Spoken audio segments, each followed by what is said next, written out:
Jadi di sini kita akan melakukan pengelompokan data dengan algoritma K-means. Data awalnya adalah seperti ini. Jadi data dibagi ke dalam beberapa kelompok yang dimana setiap klaster dapat ditempati oleh anggota secara bersama-sama. Jadi langkah-langkah perhitungannya yang pertama menentukan jumlah klaster data, yang kedua tentukan nilai pusat klaster, yang ketiga menghitung jarak data dengan pusat klaster, keempat pengelompokan data, dan yang kelima kembali tahap 2 lakukan pengulangan hingga nilai sentroid yang dihasilkan tetap dan anggota klaster tidak berpindah ke klaster lain.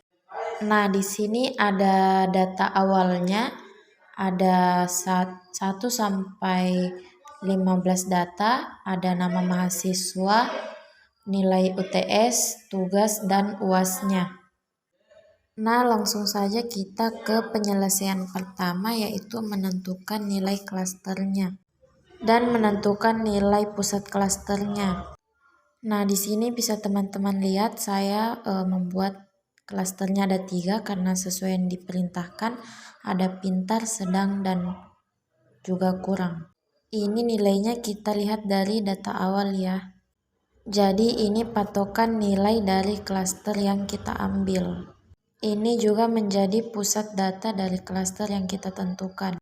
Baik, langsung saja kita di sini menjumlahkan klaster yang pertama. Jadi kita menghitung klasternya menggunakan rumus SQRT. Jadi sama dengan SQRT buka kurung. Di sini kita lihat nilai UTS, kita klik 1, kemudian kurang dengan nilai klaster pertama. Kemudian kita klik F4 biar dia terkunci. Terus kita tutup kurung, kemudian kita pangkatkan 2, kemudian tutup kurung, kemudian tambah, kemudian buka kurung, kita tambahkan juga nilai tugas pertama, kemudian kita kurang dengan nilai tugas yang klasternya tapi yang di sampingnya, kemudian balas kurung, kemudian pangkatkan 2, lalu kita tambah kembali, kemudian buka kurung, kemudian kita masukkan nilai UAS yang pertama dengan dikurang dengan klaster dinilai UAS masih di klaster pertama, kemudian pangkatkan 2 kembali. Lalu balas kurung. Selanjutnya kita tinggal tekan enter. Maka nilainya akan keluar yakni 13. Supaya tidak lama menentukan nilai klaster pertama, ini kita tinggal tarik ke bawah, kita blok ke bawah, maka nilainya otomatis akan keluar. Langsung saja kita lanjut ke klaster kedua. Ini tinggal kita copy, kemudian kita paste di tempat klaster 2. Ini kita klik 2 kali, ada yang ingin kita rubah. Di sini seharusnya C bukan D karena berurutan. Kemudian di sini D, kemudian di sini di samping E karena berurutan. Lalu di sini kita ubah menjadi klaster 2 yang 65. Kemudian yang di sampingnya lagi juga kita ubah ke klaster yang kedua yaitu 75, dan di sampingnya juga kita ubah ke klaster sampingnya lagi yaitu 55, kemudian enter.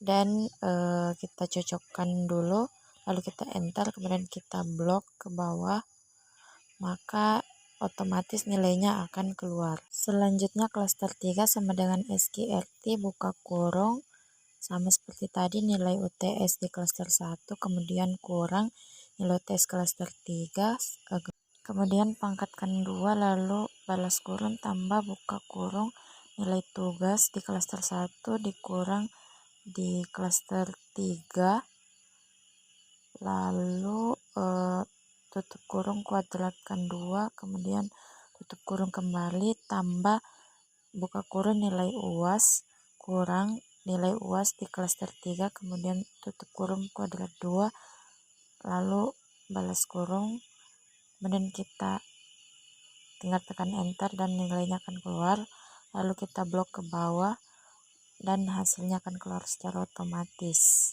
Maka di sini nilai klaster 1, 2, dan 3 sudah ditemukan. Kemudian untuk mendapatkan nilai jarak terdekat kita menggunakan rumus sama dengan min buka kurung, kita blok klaster 1, 2, dan 3 di baris pertama lah, maka nilainya akan keluar. Lalu kita tarik ke bawah. Nah, jadi inilah hasilnya. Jadi dari sini kita sudah mendapatkan nilai jarak terpendek atau terdekatnya. Baik, selanjutnya kita akan menentukan kelompoknya sekarang. Di sini kita akan menentukan jaraknya dia masuk ke kelompok berapa. Nah, di sini bisa dilihat di sini nilainya 13, berarti dia masuk ke klaster yang pertama. Jadi ini 1, ini juga 1, kemudian ini 2, ini 3, kemudian ini 2, kemudian ini 2, ini 1, 2, 1, kemudian 3, lalu 2, 1, 2, dan 3. Jadi ini kelompok klasternya sudah kita tentukan. Kemudian kita copy ke sini, lalu kita paste.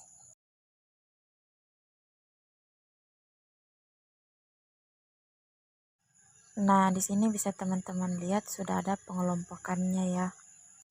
Jadi di sini kita bisa simpulkan klaster pertama itu ada 1, 2, 3, 4, ada 5 data.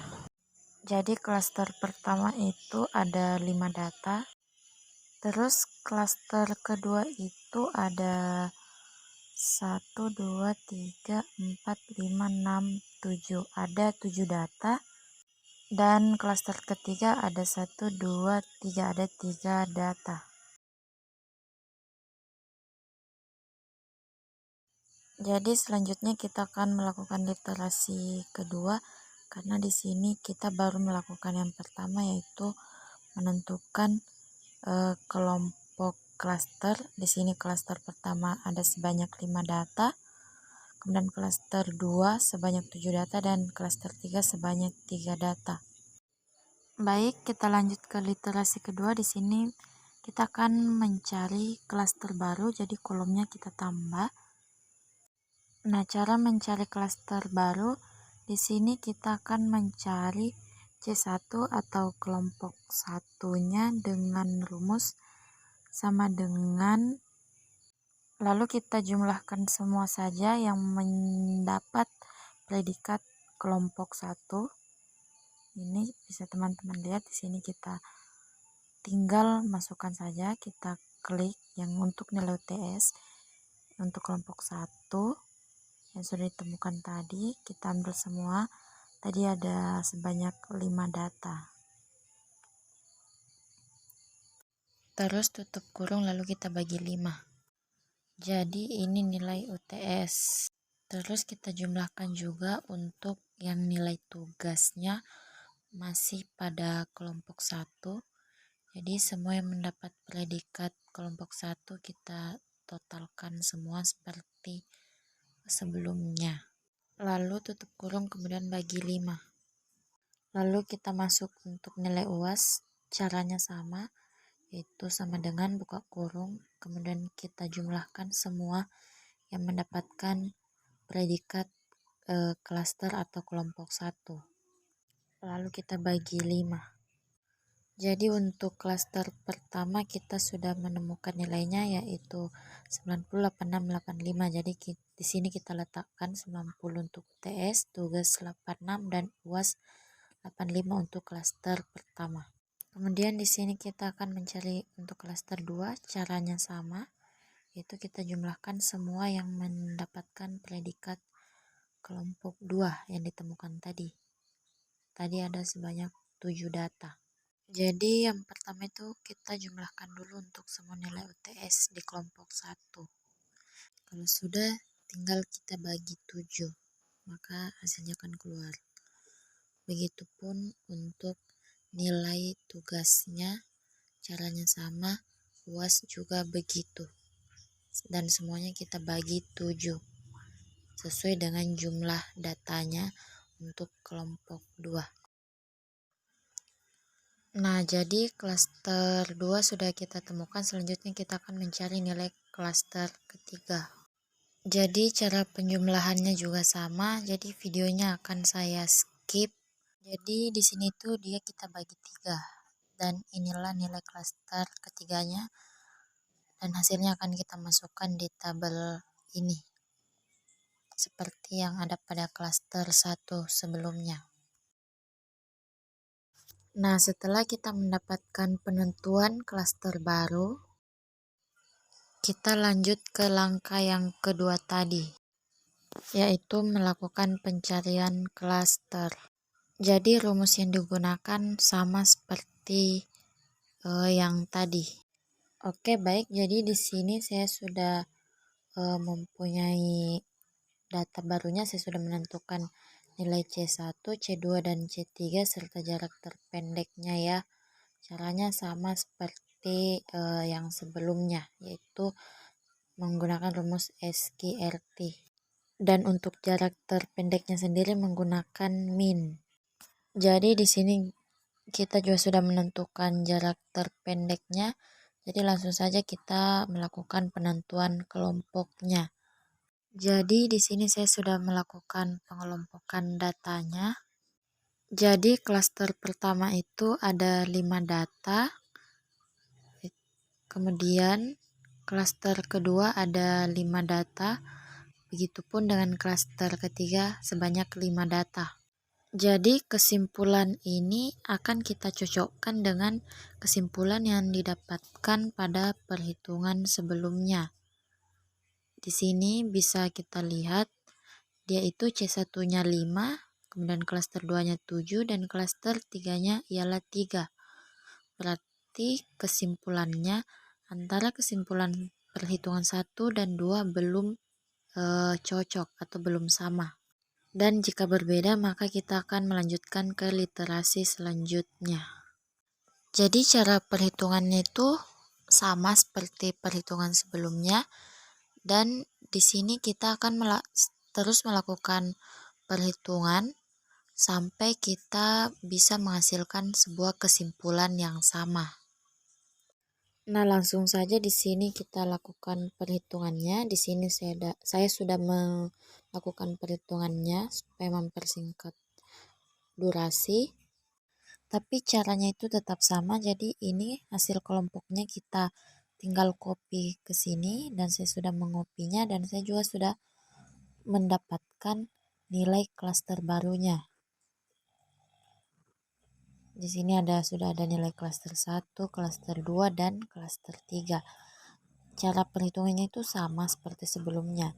Dan hasil perhitungannya itu saya masukkan ke tabel di bawah sini. Jadi ini semua itu dibagi 5 karena semua tadi total datanya ada sebanyak 5 data. Baik itu klaster 1, 2, dan 3. Nah, setelah kita mendapatkan penentuan klaster ini di iterasi 3, selanjutnya kita akan lanjut ke perhitungan jumlah klaster 1, 2, dan 3 sesuai dengan jarak terpendek. Jadi di sini saya sudah menjumlahkannya. Jadi sudah ada nilai klaster 1, 2, 3 serta jarak terpendeknya. Jadi rumusnya itu semuanya sama. Untuk urutannya sendiri kita tinggal lihat di tampilan Excel-nya. Lalu tinggal kita perbaiki, kita ubah-ubah sesuai urutannya.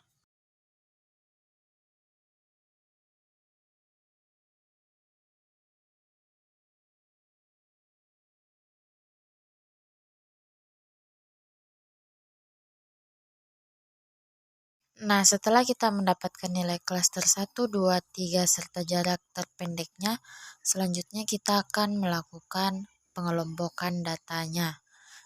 Jadi jarak terpendeknya kita lihat dia masuk di kelompok mana. Apakah kelompok 1, 2, atau 3. Begitu yang kita lakukan pengelompokan data dari data pertama sampai data ke-15.